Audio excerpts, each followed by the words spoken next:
गुस्सा देखना हो तो मुझे देख लो। गुस्से का मैं पर्याय था। ऐसा कहूं तो भी चले। मेरा नाम लेते ही लोग भागने लगते। अरे, भागने का भी समय नहीं मिलता। अगर वे मेरी नजरों में चढ़ जाए, मेरी आंखों में ही जहर था। सूर्य के सामने देखकर जिसके सामने देखता वह जलकर खाक हो जाता। मनुष्य हो या पशु, पक्षी हो या वृक्ष, सब कुछ भस्मीभूत। जहां जहां मेरी नजर पड़ती आग वहां भड़कने लगती। आप कहेंगे, ऐसा करने से आपको क्या आनंद आया? उल्टा जहां आप रहते थे वह हरा भरा जंगल सूखा हो गया। पशु, पक्षी और मनुष्य का आगमन बंद हो गया। आपका निवास स्थान स्मशान जैसा हो गया। इससे आपको क्या लाभ हुआ? लाभ की क्या बात करते हो? लाभ की जरूरत ही किसको थी? दूसरों को नुकसान हो वही मेरा लाभ। मुझे देखकर दूसरे कांपने लगते, यही मेरा लाभ। मेरी नजर पड़ती और वहां आग प्रकट होती, यही मेरा आनंद। आप मुझे पूछ रहे हैं, इससे तो अच्छा Duryodhan, Parshuram, Hitler, Genghis Khan, Nadir Shah वगैरह को पूछिए ना। हजारों आदमियों को मारने से उनको क्या लाभ हुआ?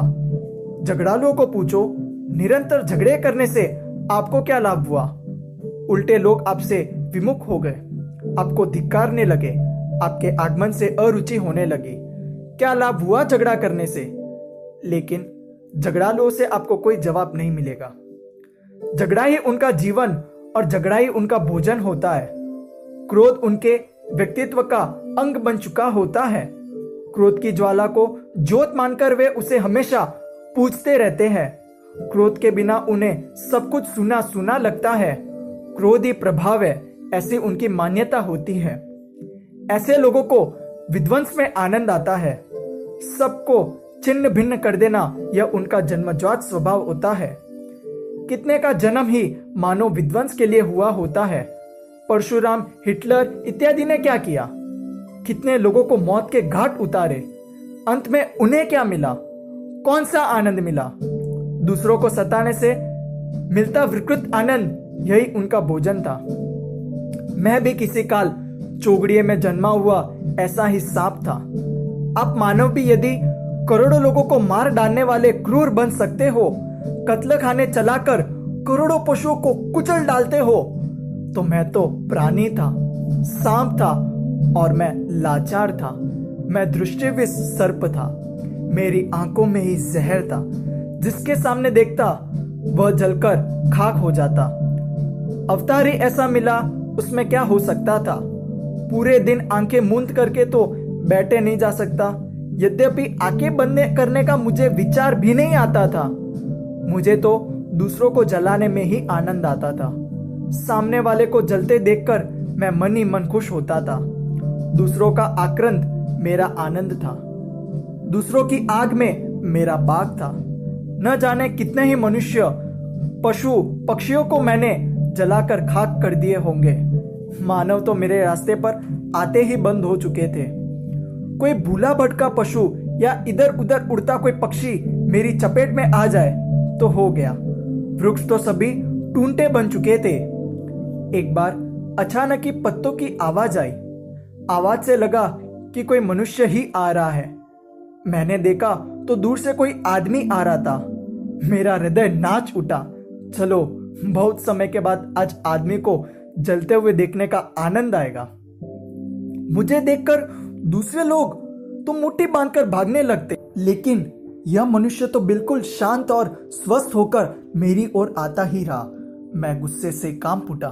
मेरा ऐसा अपमान, मुझसे भयभीत न होना, निर्भय बनकर मेरे सामने आना, यह अपमान क्या कम है?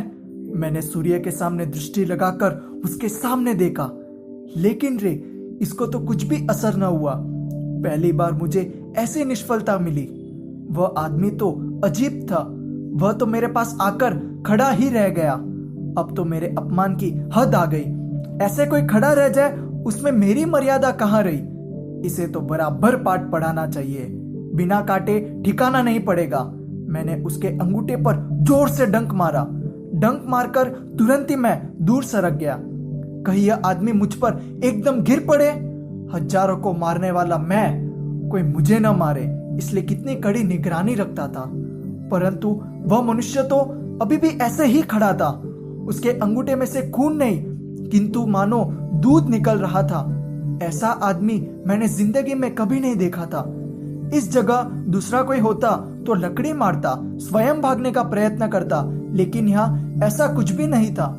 जीती जागती शांति मानो टटार खड़ी रही थी। मैं उस विचित्र मनुष्य के सामने देखने लगा। ओह, कितनी करुणा इसकी आंखों में भरी थी, कितनी प्रशांत वाहिता इसके चेहरे पर विलस रही थी।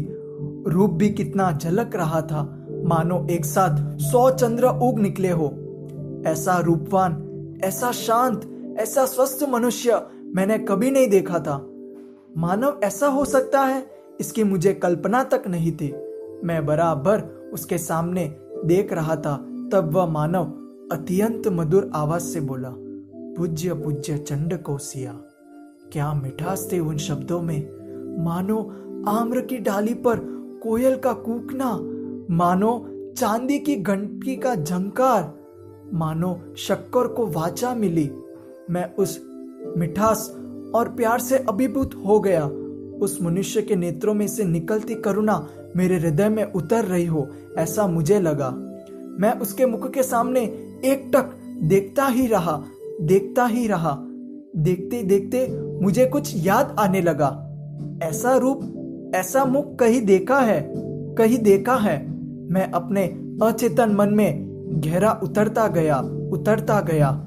एक के बाद एक पर्दा हटता गया, हटता गया, और मैंने देखा, ओह, पूर्व जन्म में मैं धर्मघोष नामक तपस्वी साधु।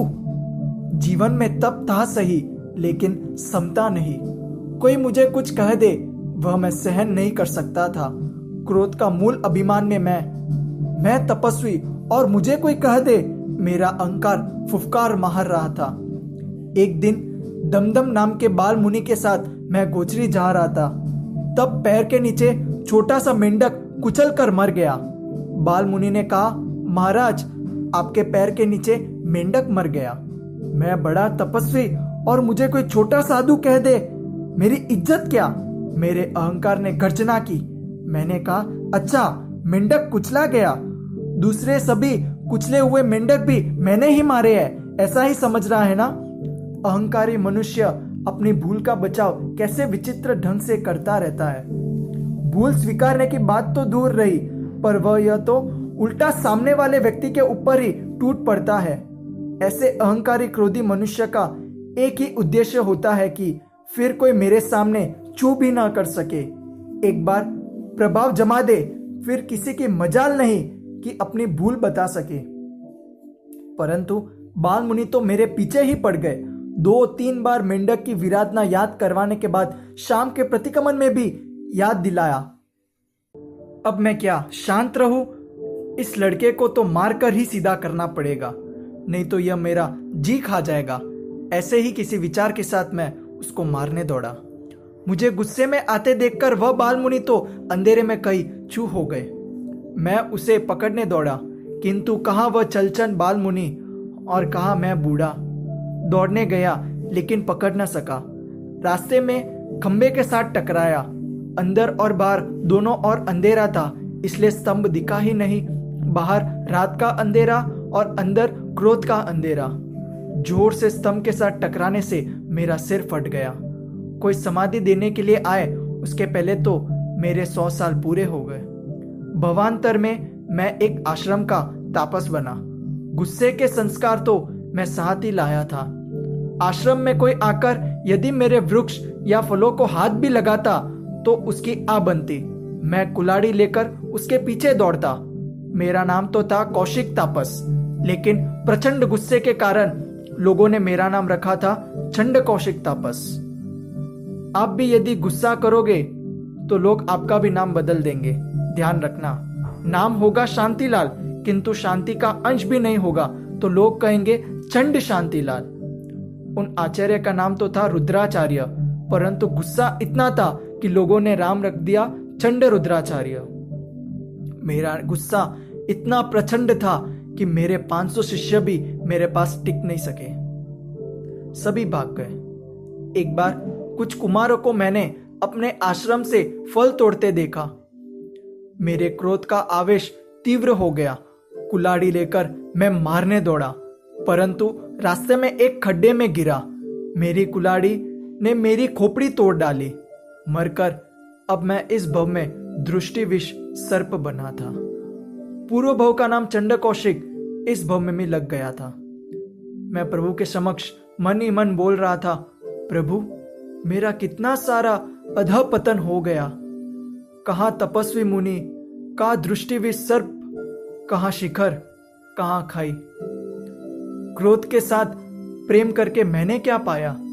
क्रोध का गुनाकार होता ही गया, होता ही गया। द्रव्य, क्षेत्र, काल और भाव सभी तरह से क्रोध बढ़ता ही गया।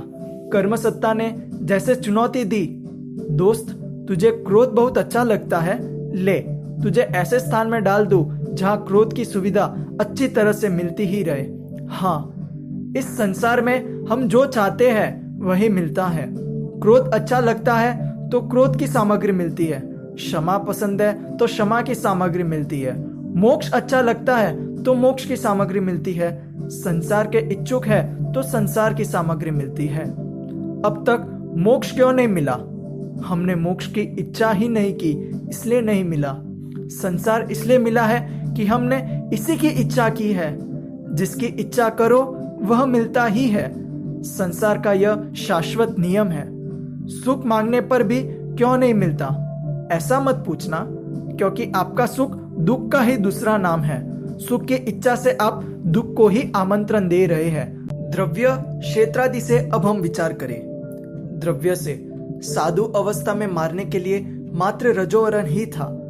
तापस के भव में कुल्हाड़ी मिली, जबकि इस भव में आंख में ही जहर मिला। दूसरों को मारने की सामग्री में कितनी प्रगति। क्षेत्र से साधु जीवन में मात्र उपाश्रय था। तापस जीवन में इससे बड़ा आश्रम मिला, और इस भव में तो पूरे के पूरा जंगल मिल गया। जहां जाओ वहां जाओ और तूफान मचाओ। कर्म ने सुविधा कर दी भटकने की। काल से साधु के भव में अंतिम अवस्था में गुस्सा आया, तापस के भव में युवा अवस्था से गुस्सा आया, किंतु इस भव में तो जन्म से ही गुस्सा। पूरा समय काम पर, जन्म से लेकर एक सा। भाव से साधु जीवन में एक बाल मुनि को ही मारने का विचार। तापस के भव में आश्रम में फल चुराने आते उन्हीं को मारने के भाव। परंतु इस भव में तो दोषित हो या निर्दोष हो, पशु हो या मनुष्य हो, आंख के सामने आया वह मरा। सामने भगवान आए तो भी मैं मारने के लिए तैयार। मेरे क्रोध की क्या बात करो, प्रभु मेरा निस्तार करो। इस गुस्से ने ही इस वन को ही नहीं, मेरे जीवन को भी रेगिस्तान बना दिया। नाथ, अब आप इसे नंदनवन बनाइए। आपकी करुणा वृष्टि में यह शक्ति है। यह भवी मुझे ऐसा मिला है कि इच्छा के बिना भी हिंसा हो जाती है। दृष्टि पड़ती है वह आग लगती है। स्वामीन, इस शरीर में अब मुझे नहीं रहना है। अनेकों को जला दिए, बहुत से पाप बांधे, अब नहीं बांधने हैं। प्रभु मुझे अनशन दीजिए, जिससे इस शरीर से जल्दी मेरा छुटकारा हो जाए। मैंने प्रभु को 3 प्रदक्षिणा देकर अनशन स्वीकार किया। मेरी दृष्टि किसी पर पड़े, इसलिए मैंने अपना मुंह बिल में डाला। लोगों को पता चला कि सांब अब शांत हो गया है। इससे वे निर्भयता से आने जाने लगे। कितने के लोग घी, दही इत्यादि से मेरी पूजा भी करने लगे, किंतु उनकी पूजा मेरे लिए कष्ट का कारण बन गया। घी, दही के कारण सैकड़ों जंगली चींटियां उभराने लगी। मेरे शरीर को छेद कर आर पार जाने लगी।